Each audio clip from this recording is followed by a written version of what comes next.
اللهم صل علی سیدنا محمد وعلی آل سیدنا محمد وبارک وسلم۔ فہم حدیث کا صفحہ نمبر 206 ہے، اور جو سکرین پہ ظاہر ہو رہی ہے کتاب، اس کا صفحہ نمبر وہ آپ سکرین پہ شیئر ہو ہی رہی ہے، وہاں پہ نوٹ فرما لیجئے۔ حضرت ابوبکر صدیق رضی اللہ تعالیٰ عنہ کے فضائل و مناقب چل رہے ہیں۔ اس میں عنوان ہے حضرت ابوبکر صدیق رضی اللہ تعالیٰ عنہ کی خلافت بلا فصل کے حق ہونے کے دلائل۔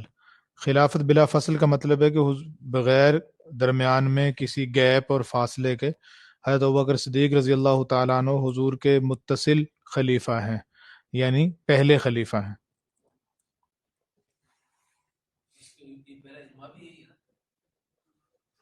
جی، تو اس کے دلائل بیان فرمائے کہ یہاں پہ پہلی حدیث حضرت عائشہ رضی اللہ تعالیٰ عنہ بیان فرماتی ہیں کہ رسول اللہ صلی اللہ علیہ وسلم نے اپنے مرض وفات میں ان سے کہا کہ اپنے والد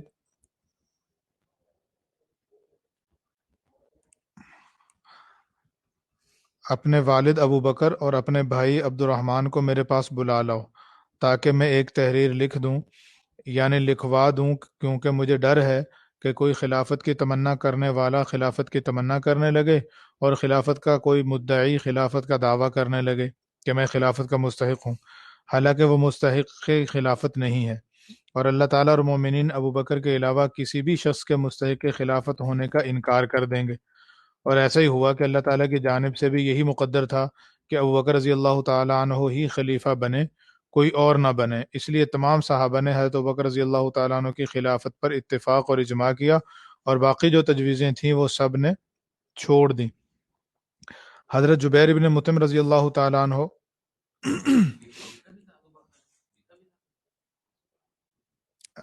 نہیں، لکھا نہیں تھا، حضور لکھوانا چاہتے تھے، لیکن پھر حضور نے فرمایا کہ اب لکھنے کی ضرورت نہیں ہے، اللہ تعالیٰ اور عوام جو ہے لوگ وہ حضرت ابوبکر کے علاوہ کسی کو قبول ہی نہیں کریں گے، یعنی آپ صلی اللہ علیہ وسلم کو یقین تھا اس درجے کا، تو اس لیے نہیں لکھوایا۔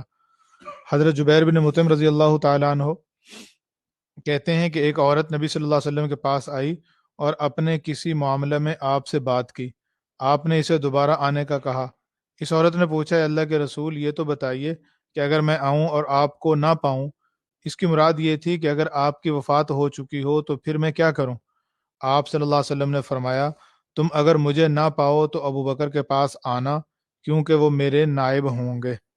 فائدہ: ان دونوں حدیثوں میں اگرچہ نبی کریم صلی اللہ علیہ وسلم نے حضرت ابوبکر صدیق رضی اللہ تعالیٰ عنہ کی خلافت بلا فصل کی تصریح تو نہیں کی، لیکن اس کی طرف اشارہ کر دیا کہ اللہ تعالیٰ کی مرضی یہی ہے کہ میرے بعد ابو بکر خلیفہ بنے۔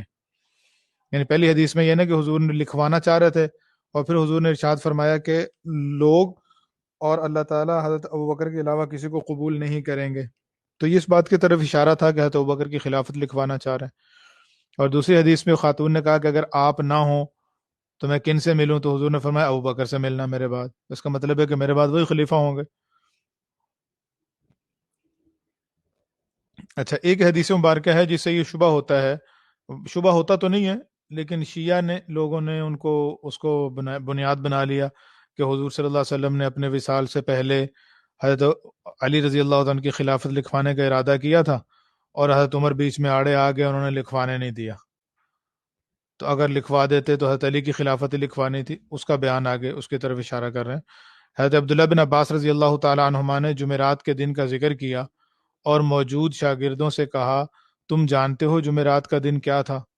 پھر اس کو یاد کر کے رو پڑے، اور اتنا روئے کہ ان کے آنسوؤں سے زمین کے کنکر تر ہو گئے۔ پھر فرمایا، جمعرات کے دن رسول اللہ صلی اللہ علیہ وسلم کے مرض وفات کی تکلیف بڑھ گئی، تو آپ صلی اللہ علیہ وسلم نے فرمایا، میرے پاس لکھنے کا سامان لے آؤ، میں تمہیں ایسی تحریر لکھوا دیتا ہوں کہ اس کے بعد تم خاص اس بات سے متعلق کبھی گمراہ نہ ہوگے۔ اس وقت آپ کے پاس کمرے میں کچھ مرد حضرات موجود تھے۔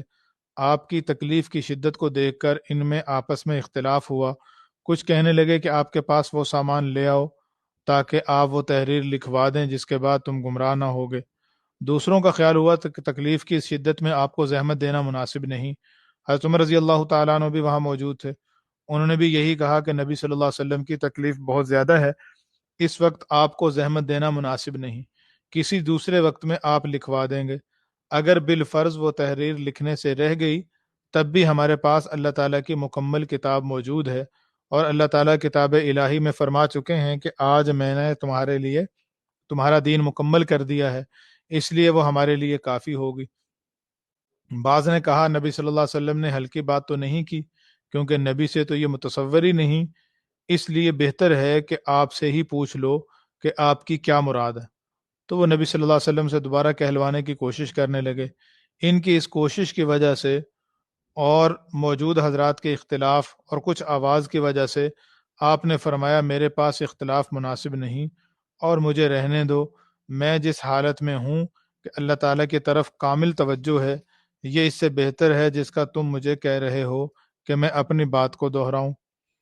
پھر آپ نے اپنی وفات کے وقت 3 وصیتیں کیں، جن میں سے ایک یہ تھی کہ مشرکین کو جزیرہ عرب سے نکال دینا۔ حضرت عبداللہ بن عباس رضی اللہ تعالیٰ عنہما اس وقت موجود نہ تھے، لیکن ان کا خیال تھا کہ وہ تحریر اس بارے میں ہوتی کہ آئندہ خلفاء کون ہوں گے اور کس ترتیب سے ہوں گے، تو اگر نبی صلی اللہ علیہ وسلم وہ تحریر لکھوا دیتے تو بعد میں آنے والے بہت سے اختلافات پیش نہ آتے، اس لیے وہ کہتے تھے ان حضرات کا اختلاف اور کچھ آواز جو نبی صلی اللہ علیہ وسلم اور آپ کے اس تحریر لکھوانے کے درمیان حائل ہوئی، وہ بہت بڑی مصیبت تھی۔ یعنی حضور علیہ الصلوۃ والسلام کا وصال ہوا پیر کے دن، تو آپ صلی اللہ علیہ وسلم نے اس پیر سے پہلے والی جمعرات کو کچھ لوگ پاس موجود تھے، تو آپ نے فرمایا کاغذ قلم لاؤ تو میں کچھ لکھوا دوں۔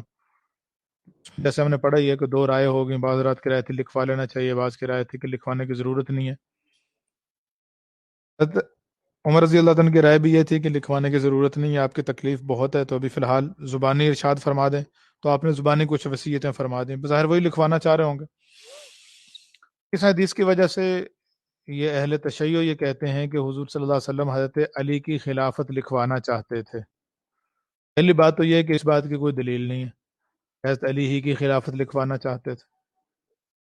دوسری بات یہ ہے کہ اگر یہ لکھوانا ضروری ہوتا اور اللہ کی طرف سے حکم ہوتا تو حضور علیہ الصلوۃ والسلام لوگوں کے کہنے کی وجہ سے اس کو چھوڑتے نہ۔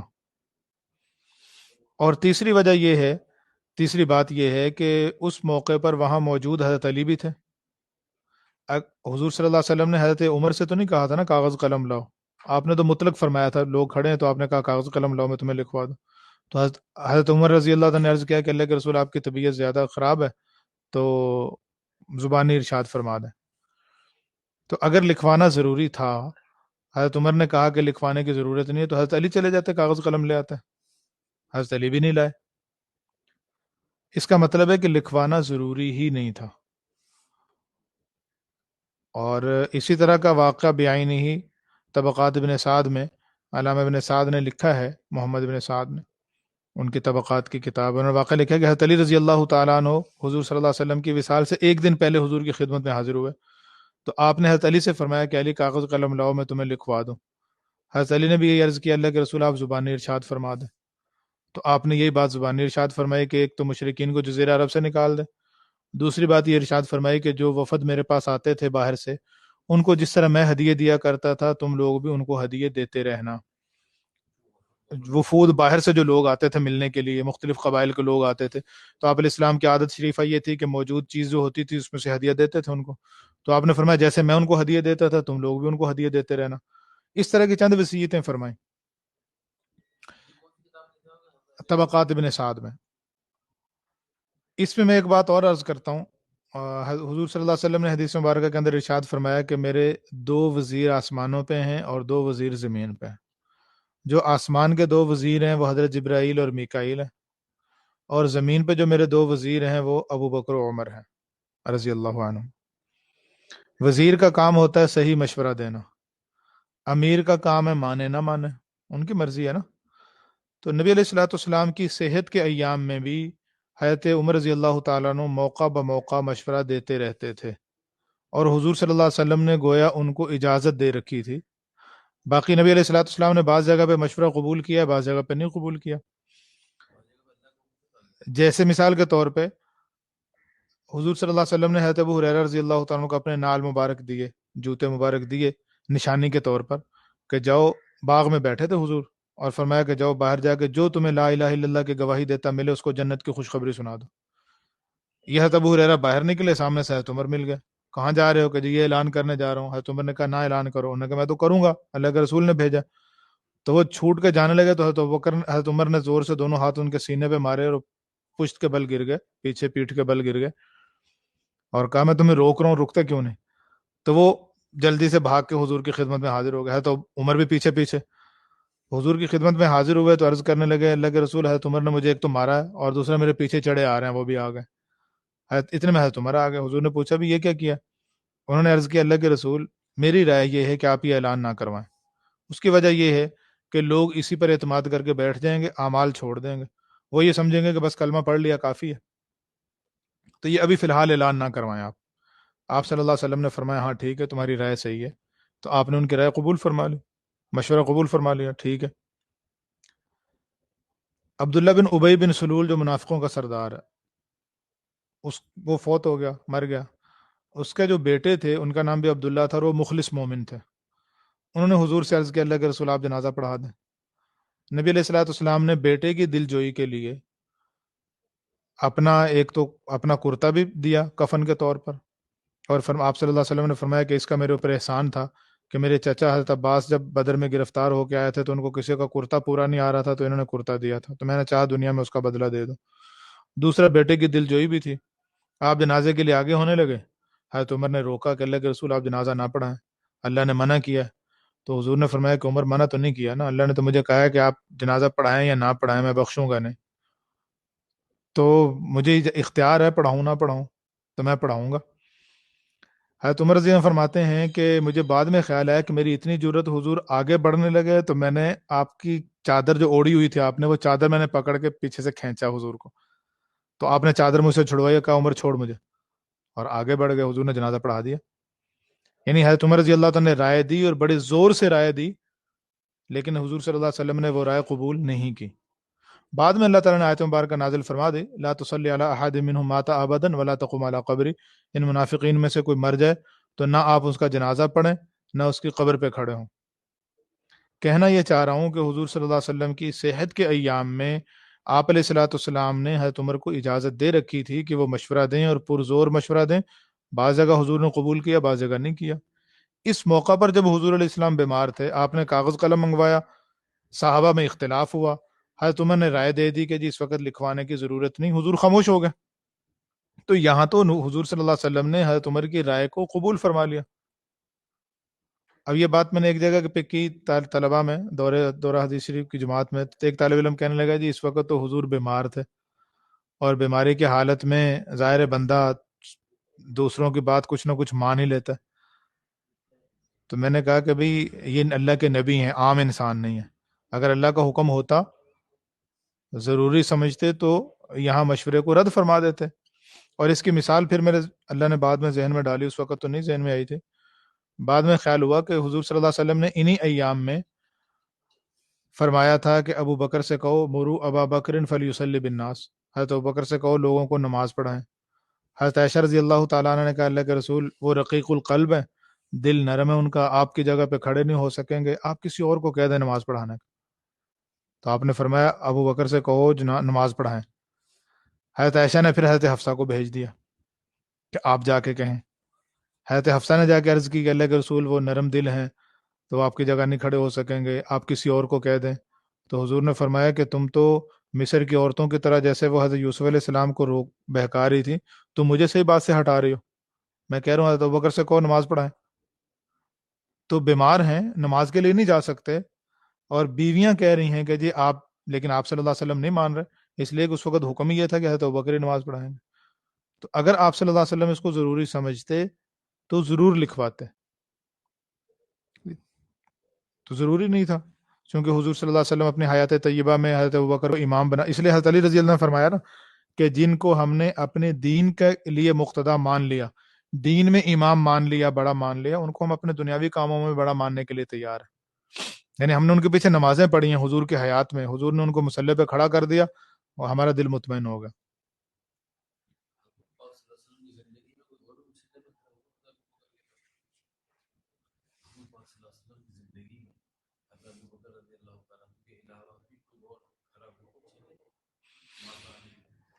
ہاں، حضور صلی اللہ علیہ وسلم حضرت ابوبکر کے علاوہ ان بیماری کے ایام میں تو کسی اور نے نماز نہیں پڑھائی، لیکن ان کے علاوہ ایک سفر میں حضرت عبد الرحمن بن عوف رضی اللہ تعالیٰ عنہ نے نماز پڑھائی تھی۔ حضور کہیں گئے تھے تو نماز کا وقت ہو گیا، انہوں نے نماز کرا دی، جماعت کھڑی ہوگی، حضور صلی اللہ علیہ وسلم بعد میں تشریف لائے، ایک رکعت بھی آپ کی نکل گئی تھی، تو حضرت عبد الرحمن بن عوف کے پیچھے بھی حضور علیہ السلام نے نماز پڑھی ہے۔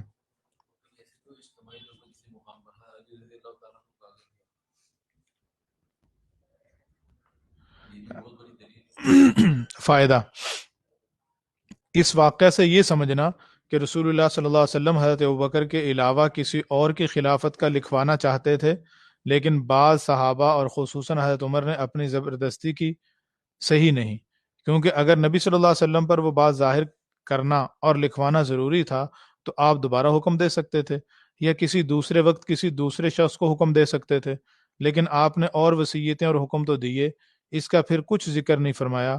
اوپر حضرت عائشہ رضی اللہ تعالی عنہ کی جو حدیث گزری، اس میں بھی آپ نے لکھوانے کا ذکر فرمایا لیکن پھر بھی نہیں لکھوایا۔ ہاں، زبانی اشارہ فرما دیا کہ ابو بکر کے علاوہ کوئی اور خلیفہ نہ بن سکے گا، اور حضرت عمر رضی اللہ تعالیٰ عنہ پر بھی کوئی اعتراض نہیں بنتا، کیونکہ انہوں نے نبی صلی اللہ علیہ وسلم کی تکلیف کا خیال کر کے آپ کو راحت پہنچانے کی فکر کی۔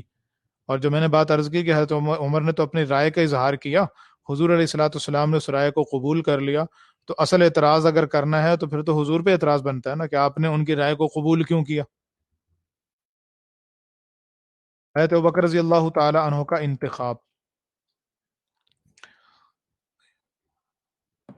حضرت عمر رضی اللہ تعالیٰ عنہ کہتے ہیں کہ جب اللہ تعالیٰ نے نبی صلی اللہ علیہ وسلم کو وفات دی تو انصار نے ہم سے مختلف رائے اختیار کی، اور وہ یعنی ان کے اہم لوگ اپنی اجتماع گاہ ثقیفہ بنو ساعدہ میں جمع ہوئے، اور چونکہ دارالحکومت مدینہ منورہ ان کا اپنا شہر تھا اور اس میں اصل قوت انہی کی تھی، اور قبائلی نظام کے مطابق ہر قبیلہ کی سیادت یعنی سرداری اسی میں سے کسی شخص کو حاصل ہوتی تھی، متعدد قبائل اور قوموں پر رسول اللہ صلی اللہ علیہ وسلم کے علاوہ کسی اور کے لیے امامت کا تصور ان کے سامنے واضح نہ تھا، لہذا ان کا خیال ہوا کہ آئندہ کی حکومت سنبھالنے کی ذمہ داری ان کی ہے۔ اس لیے حضرت سعد بن عبادہ رضی اللہ تعالی عنہ کی سرکردگی میں جمع ہو کر وہ اس بارے میں غور کرنے لگے، اور حضرت علی اور زبیر رضی اللہ عنہم اور ان کے ساتھیوں نے ہم سے جدا راہ اختیار کی کہ وہ حضرت فاطمہ رضی اللہ تعالی عنہ کے گھر میں بیٹھے رہے، اور مہاجرین کے اہم لوگ ابو بکر رضی اللہ عنہ کے پاس جمع تھے۔ حضرت عمر رضی اللہ عنہ کہتے ہیں کہ ہم رسول اللہ صلی اللہ علیہ وسلم کے گھر میں تھے کہ ایک صاحب نے باہر سے آواز لگائی کہ اے عمر بن خطاب باہر آئیے۔ میں نے جواب دیا کہ مشغول ہوں، مجھے اس وقت نہ بلاؤ۔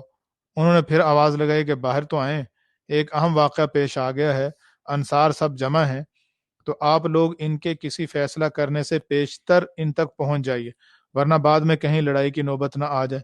اس پر میں نے ابو بکر رضی اللہ تعالیٰ عنہ سے کہا، اے ابو بکر چلیے ہم اپنے ان انصاری بھائیوں کے پاس چلتے ہیں، اور ہم ان کے پاس جانے کے ارادے سے چلے۔ راستے میں ابو عبیدہ بن جراح رضی اللہ تعالیٰ عنہ ملے تو ان کو بھی ساتھ لے لیا۔ جب ہم ثقیفہ کے قریب پہنچے تو ہمیں وہ دو بھلے انصاری یعنی مان ابن عدی اور عویم ابن ساعدہ رضی اللہ عنہ ملے۔ انہوں نے بہت سے انصار کی متفقہ رائے کہ حضرت سعد بن عبادہ رضی اللہ تعالیٰ عنہ کو امیر بنا لیا جائے ذکر کی، اور ان حضرات سے پوچھا کہ اے مہاجرو، آپ لوگ کہاں جا رہے ہو؟ ہم نے کہا کہ ہم اپنے انصاری بھائیوں کے پاس جا رہے ہیں۔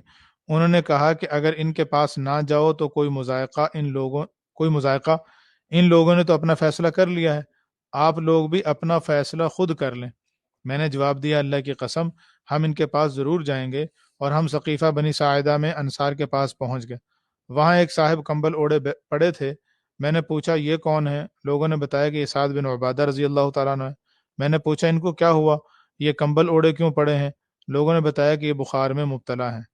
ہمیں بیٹھے تھوڑی ہی دیر گزری تھی کہ انصار کے ایک خطیب اور مقرر جو غالباً حضرت ثابت بن قیس بن شماس رضی اللہ تعالیٰ عنہ تھے، ان حضرات کا ارادہ بھانپ کر کھڑے ہوئے اور حمد و ثنا کے بعد کہا، ہم اللہ کے دین کے انصار و مددگار ہیں اور اسلام کا بڑا لشکر ہیں، جبکہ تم فتح مکہ سے پہلے اے ہجرت کرنے والو ہماری نسبت سے چھوٹی سی جماعت ہو۔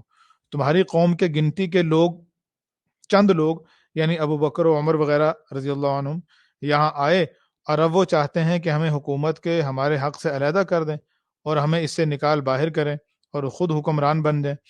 جب وہ مقرر خاموش ہوئے تو حضرت عمر رضی اللہ تعالیٰ عنہ کہتے ہیں میں نے چاہا کہ میں کچھ بولوں، اور میں نے اپنے دل میں ایک تقریر تیار کر کے خوب سنوار لی تھی اور چاہا کہ میں اس کو ابو بکر رضی اللہ تعالیٰ عنہ کے سامنے کہوں، اور انصاری مقرر کی تقریر سے ان کو غصہ آیا ہوگا تو ان کے غصہ کو کچھ دور کروں۔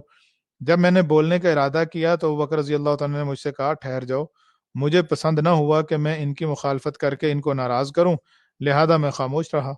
پھر ابو بکر رضی اللہ تعالیٰ عنہ نے گفتگو شروع کی۔ وہ مجھ سے زیادہ حلم اور وقار والے تھے اور انہوں نے اپنے کسی غصہ کا اظہار نہیں کیا۔ اللہ کی قسم، میں نے اپنے دل میں جو مضمون پہلے سے تیار کیا تھا، ابو بکر رضی اللہ تعالیٰ عنہ نے فی البدی اس کی ہر بات اس طرح یا اس سے بہتر انداز میں پیش کی۔ انہوں نے فرمایا، اے انصار، تم نے اپنے جو فضیلت بیان کی ہے تم واقعی اس کے اہل ہو۔ ہمیں نہ تمہاری فضیلت سے انکار ہے، نہ اسلام میں تمہاری قربانیوں سے انکار ہے، اور نہ ہی تمہارا جو حق ہم پر واجب ہے اس سے ہمیں انکار ہے۔ لیکن حکومت کا حق تو صرف قریش ہی کے لیے تسلیم کیا جائے گا، کیونکہ تمام عربوں کے نزدیک قریش کی جو قدر و منزلت ہے وہ کسی اور قبیلہ اور خاندان کو حاصل نہیں۔ وہی نسب اور شہر یعنی مکہ مکرمہ کے اعتبار سے عرب میں سب سے افضل ہیں، اس لیے پوری عرب قوم سوائے قریشی کے کسی اور پر متفق اور جمع نہیں ہوگی۔ اور خود رسول اللہ صلی اللہ علیہ وسلم کا ارشاد ہے، الائمۃ من قریش، یعنی امام اور حکمران قریش میں سے ہوں۔ لہذا ان حقائق کا ادراک کرتے ہوئے اے انصار، تم اللہ سے ڈرو، اسلام کو ٹکڑے ٹکڑے مت کرو، اور اسلام کے اندر اختلاف پیدا کرنے والے اولین لوگ مت بنو۔ لہذا امیر ہم قریش میں سے ہوں گے، اور اے انصار تم میں سے وزیر ہوں گے۔ میں تمہارے ان دو حضرات میں سے کسی ایک پر راضی ہوں۔ اور یہ کہتے ہوئے انہوں نے میرا ہاتھ اور ابو عبیدہ بن جراح کا ہاتھ پکڑا، اور وہ ہم دونوں کے درمیان ہی بیٹھے ہوئے تھے۔ حضرت عمر رضی اللہ عنہ کہتے ہیں کہ مجھے ابو بکر کی بس یہی بات پسند نہیں آئی، یعنی انہوں نے حضرت عمر کا ہاتھ پکڑا، حضرت ابو عبیدہ بن جراح کا ہاتھ پکڑا، دائیں بائیں بیٹھے تھے، اور کہا کہ بھئی یہ دونوں مہاجری تھے، ان دونوں پر مجھے یہ پسند ہے، ان میں سے جس کو چاہو تم امیر بنا لو۔ حضرت عمر کہتے ہیں حضرت ابو بکر کی یہ بات مجھے پسند نہیں آئی، انہوں نے جو مجھے امیر بنانے کے لیے پیش کیا۔ اللہ کی قسم، مجھے آگے کر کے میری گردن مار دی جائے اور اس میں مجھے گناہ نہ ہو، یہ مجھے اس سے زیادہ پسند تھا کہ میں ایسے لوگوں پر امیر بنوں جن میں ابو بکر رضی اللہ تعالیٰ عنہ موجود ہوں۔ میں ان کا امیر نہیں بن سکتا، اس کے بدلے مجھے قتل کر دیا جاتا تو یہ میرے لیے آسان تھا۔ چونکہ عربوں میں اس کا تصور نہ تھا کہ کسی غیر کو ان پر سیادت یعنی حکمرانی حاصل ہو، قومی اور بین الاقوامی امامت کا تصور تو بہت اونچی بات تھی۔ اس لیے حضرت ابوبکر رضی اللہ تعالیٰ عنہ کے واقعاتی اور شرعی دلائل سن کر انصار نے قریش کی سیادت امارت کو تو مان لیا، لیکن اپنے اوپر غیر کی حکومت کو تسلیم کرنا دشوار محسوس ہوا۔ اور ان کے ایک صاحب یعنی حضرت خباب بن منذر رضی اللہ تعالیٰ نے کہا، ہم تم پر اس عہدے کی حرص تو نہیں کرتے، لیکن ہمیں اس کا ڈر ہے کہ ہم پر وہ لوگ حکمران بن جائیں جن کے باپوں اور بھائیوں کو ہم نے جہاد کے دوران قتل کیا ہے، کیونکہ ان میں دو خطرے ہیں، ایک تو یہ کہ وہ کہیں ہم سے بدلہ نہ لیں، اور دوسرے ہمارے دشمنوں کے متعلقین ہم پر غالب آ جائیں۔ لہذا یہ سمجھ میں آتا ہے کہ ایک امیر ہم میں سے ہو اور ایک امیر تم میں سے ہو۔ انہوں نے سمجھا کہ اگر قریش میں سے امیر بنا دیا جائے گا تو قریش سے تو ہم لڑتے بھی رہے ہیں، مکہ والے کافر تھے، تو ایسا نہ ہو ابھی تو تم امیر بنو گے، تمہارے بعد کوئی اور ان میں سے کوئی بن جائے تو پھر ہمارے لیے مشکل ہو جائے گی، تو دو امیر بنا لیتے ہیں، ایک انصار میں سے ہو جائے، ایک مہاجرین میں سے ہو جائے۔ یہ بات چونکہ سیاست کے اصولوں کے خلاف تھی، اس لیے حضرت عمر رضی اللہ تعالیٰ عنہ کہتے ہیں کہ میں نے کہا کہ ایک نیام میں دو تلواریں نہیں سما سکتی۔ اس موقع پر اپنی اپنی بات کہنے میں کچھ شور بھی ہوا، یہاں تک کہ مجھے آپس کے اختلاف کا اندیشہ ہوا، تو میں نے اس سے بچنے کے لیے ابو بکر رضی اللہ تعالیٰ عنہ سے کہا، اے ابو بکر، آپ اپنا ہاتھ آگے بڑھائیے، ہم آپ کے ہاتھ پر بیعت کرتے ہیں، کیونکہ آپ ہی ہمارے سردار ہیں اور ہم میں سب سے بہتر ہیں، اور ہم میں سب سے زیادہ رسول اللہ صلی اللہ علیہ وسلم کو محبوب ہیں۔ اور انصار کو مخاطب کر کے کہا، اے انصار، کیا تم نہیں جانتے کہ رسول اللہ صلی اللہ علیہ وسلم نے ابو بکر رضی اللہ تعالیٰ عنہ کو حکم دیا کہ وہ لوگوں کے نماز میں امام بنے؟ تو تم میں سے کس کو یہ بات پسند ہے کہ وہ ابو بکر رضی اللہ تعالیٰ عنہ سے آگے بڑھے؟ کیونکہ جب کوئی دوسرا امیر بنے گا تو ظاہر ہے کہ وہ نماز میں بھی امام بنے گا اور ابو بکر رضی اللہ تعالیٰ عنہ سے آگے کھڑا ہوگا۔ انصار نے جواب دیا، ہم ابو بکر رضی اللہ تعالیٰ عنہ سے آگے ہوں، اس سے اللہ کی پناہ۔ اب ابو بکر رضی اللہ تعالیٰ نے اپنا ہاتھ آگے بڑھایا اور میں نے ان کے ہاتھ پر بیعت کی اور موجود مہاجرین نے بیعت کی۔ پھر دلائل سے مطمئن ہونے کے باعث انصار نے بھی بیعت کی، اور اس کے بعد پھر عام بیعت کا سلسلہ شروع ہوا، اور وہ انشاءاللہ تعالیٰ اس کا بیان پھر کل انشاءاللہ تعالیٰ پڑھا۔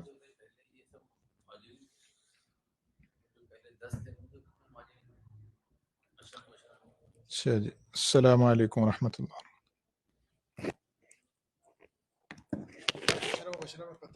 ذہن میں نہیں آئیے آپ 4 منٹ کھا لیں بات چل رہی ہے پہلے والوں نے میرے 5-7 منٹ کھا لیے بات چل رہی ہے تو مکمل کر لینا چاہیے